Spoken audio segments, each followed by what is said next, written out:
Numbers negative numbers അടിസ്ഥാന ക്രിയകൾ രണ്ട് വ്യത്യസ്ത എണ്ണം ക്രിയ ചെയ്യാൻ വന്നാല് വലുതിന് ചെറുത് കുറയ്ക്കുക, വലുതിന്റെ 8 5 പോകാം 3 വലുതിന്റെ ചിഹ്നം മൈനസ്, വലുതിന്റെ ചെറുത് കുറയ്ക്കുക വലുതിന്റെ ചിഹ്നം 6 2 പോകാം 4 വലുതിന്റെ ചിഹ്നം പോസിറ്റീവ് 4.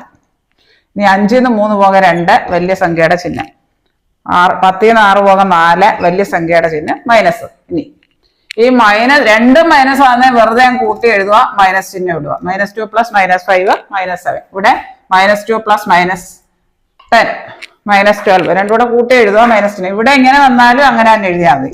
-5 -6 -8 -10 -18 രണ്ടും കൂടെ കൂട്ടി മൈനസ് ചിഹ്നം എഴുതുക. ഇവിടെ -102. ഇവിടെ രണ്ടും കൂടെ അടുപ്പിച്ചങ്ങ് പോസിറ്റീവ് ആകും, രണ്ട് നെഗറ്റീവും കൂടെ, അതായത് 7. ഇവിടെ അതുപോലെ 6 + 1 ആകും 7. ഇവിടെ -6 ഇത് രണ്ട് മൈനസ് അടുപ്പിച്ച് വരുമ്പോ പോസിറ്റീവ് ആകും. ഇത് വ്യത്യസ്ത ചിഹ്നം ക്രിയ 6 1 പോകെ 5 വലുതിന്റെ ചിഹ്നം. ഇവിടെ അതുപോലെ രണ്ട് എതിർ ചിഹ്നങ്ങളാണ്. 10 6 കുറയ്ക്കുക വലിയ സംഖ്യയുടെ ചിഹ്നം -4.